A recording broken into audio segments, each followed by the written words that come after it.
Бәріңізге ассалаумағалейкум. Си Цзиньпин қамауға алынды.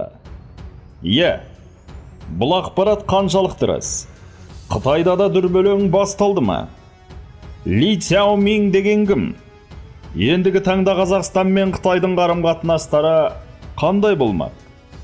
Бейжіңде әскерилер басып алғандығы рас па?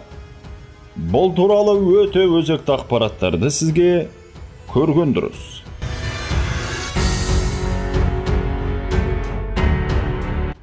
Құрметті біздің патша көңілді көрермендер, бар болған 15 секундыңызды қиып, видеомызға лайк басып арнамызға тіркеліп, қасында шыққан кішкентай ғана қоңыраушаны түртіп кетіңіздерші.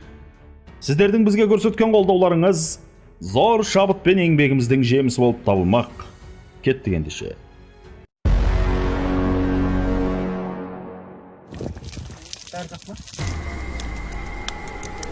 Оған. Не қылды? Ана, сенесін тауып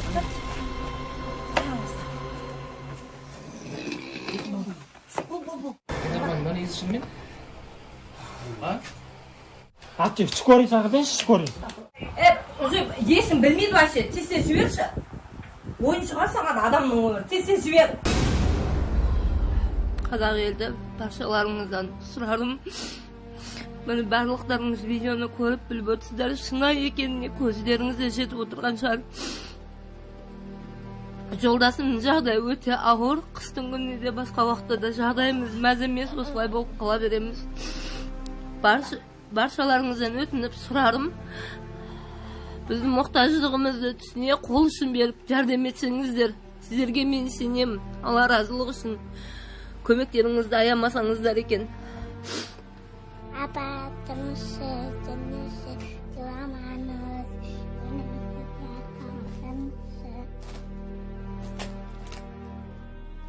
Осы ағамыз әпкеміз осындай халде жағдай түсіп тұр. Енді ары қарай не болған айтпақ қояйық. Өте төмен отбасы екен. Өз көзбен көрген өте қиын екен. Қазақ елі барынша көмек етейінші. Мына қарындасымыздың қарашы, кішкентай болса да папасына көмек етіп, әкесін жүрші деп тілеп жүр. Осы үйлі өте төмен отбасы екен. Қазақ елі сіздерге тенем, тезірек үйлі қылайшы бұларды. Бір жүттенде де болса да, тиын болмаса да, видеоны барынша таратайшы. Қазақ елі сіздерге тенем, қазақ елі. Әпке, аға, бәрі жақты болады, ойындамаңыздар. Қытайда қазір саяси жағдай өзгеруде. Бұл туралы бүгін.kz порталы tfglobalnews.com сайтына сілтеме жасап хабарлайды. Бейжің жариялаған жаңалық әлемді дүр сілкіндіруі мүмкін. Әлемдік ақпарат құралдары Си Цзиньпиннің басында қандай күндер өтіп жатқанын білмейді. Шынын айтсақ, әзірге басшының билікте қалуын қалайтындар оның үшінші мерзімге сайлануын ұмытса болады. Қытай коммунистік партия ардагерлері оның билікке деген құмарлығын басып үлгерген сияқты деп, бір қатар әлемдік бұқаралық ақпарат құралдары болжам жасауда.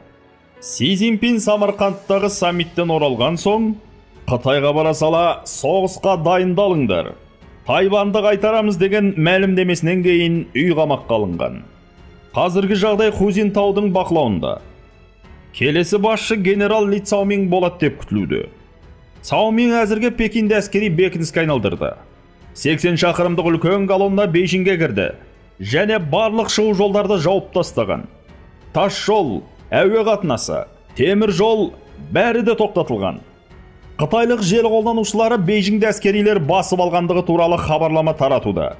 Бірақ әлем не болып жатқанын білмейді. Өйткені қала әлемнен ажыратылған. Ли Цзяомин 1961 жылы сәуірде Хэнян провинциясының Янши қаласында дүниеге келген. 1976 жылы халық азаттық армиясының қатарына қабылданған. 361 полктың бастығы, 364 полктың командирі, 124 полктың командирі, дивизия бөлімшесінің бастығы қызметтерін үнемі атқарған. 42 армия тобына, ал 42 армияға 124 дивизияға командирі қызметін атқарған. Бейжің әуежайы 6000-нан астам ішкі және халықаралық рейстерді тоқтатты. Тіпті темір жол билеттерін сатып алу, пойыздардың ел ішінде аймақтарға қатынау тоқтатылды. Соңғы 2 жылда Қытай төрағасы Си Цзиньпин өзге елдерге іс-сапар жасамай Бейжіңде болды.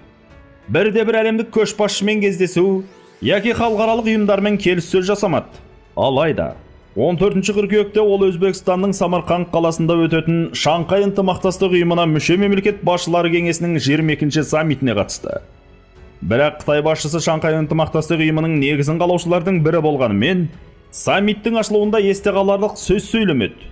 Владимир Путин мен Нарендра Модимен және ұйымға мүше басқа да мемлекет басшыларымен кездеспеді.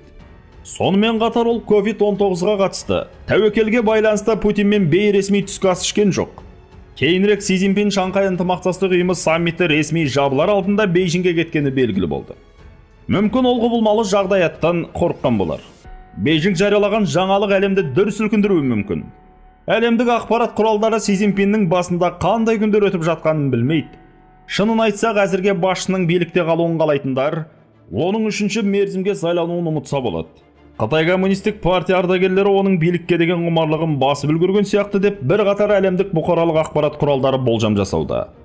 News Highland Vision'ның хабарлауынша, Қытайдың бұрынғы төрағасы Ху Цзиньтао мен Қытайдың бұрынғы премьер-министрі Вэн Цзябао тұрақты комитеттің бұрынғы мүшесі Сон Пинді орталық күзет бюросын бақылауды қалпына келтіруге көндірген. Білмейтіндер үшін, ЦГМ-ның мақсаты саяси бюроның тұрақты комитетінің мүшелері мен Қытай коммунистік партиясының басқа басшыларын күзетшілермен қамтамасыз ету. Комитет Си Цзиньпинді қорғауға да жауапты. Ху мен Вэн ЦГБ бақылауын қалпына келтіргенде, ақпарат Цзянцзэнге және Бейжіңдегі орталық комитет мүшелеріне телефон арқылы жеткізілген. Тұрақты комитеттің бастапқы мүшелері Сидің әскери билігін сол сәтте жойған. Си Цзиньпин жағдаятты білгеннен кейін 16 қыркүйек күні кешке Бейжіңге оралады. Бірақ Си Цзиньпиннің әуежайда ұсталып, қазір Чуннан Хайдың үйінде үй қамауында отыр. Қазіргі жағдай Ху Цзиньтаоның бақылауында. Хабарларға қарағанда, бұл Қытайда 2019 жылы коронавирус шыққаннан бергі ең үлкен оқиғалардың бірі. Соңғы 10 күнде саяси кездесулер жабық есік жағдайында құпиялық саясатпен өтті. Міне, сол соңғы 10 күннің қысқаша мазмұны. 8 қыркүйекте реформа комитетінің қорытынды отырысына төрағаның 2 орынбасары басшылық еткен. Операция департаментінің төрағасы Си жақтастарын жиналыстан шеттеткен. Енді Си Самарқандта болғанда Ху мен Вэн Сон Пинді кездестіріп, 13-ші билік мерзіміне барғалы жатқан Си Цзиньпинге қарсы партия болуға көндіреді. Пин бұған келіскендіктен Си президентті Сигиби күзетшілермен құрықтаған. Қытай коммунистік партиясының бұрынғы жетекшілері Си Цзиньпиннің жақтастары президентті үй қамауынан құтқару үшін агрессия қолданатыны сөзсіз деп болжаған. Дәл осы жерде Ли Цзяомин оқиғаға өзгеріс енгізеді. Енді Цзяомин Пекинді әскери бекініске айналдырды. 80 шақырымдық үлкен колонна Бейжіңге кірді және барлық шығу жолдарын жауып тастаған. Дереккөздің айтуынша, тас жолдарды жауып тастап, наразылық білдірушілерді қамауға алуда. Қытайлық желі қолданушылары Бейжіңде әскерилер басып алғаны туралы хабарлама таратуда. Бірақ әлем не болып жатқанын білмейді. Өйткені қала әлемнен ажыратылған. Сіз үшін көрген дұрыс.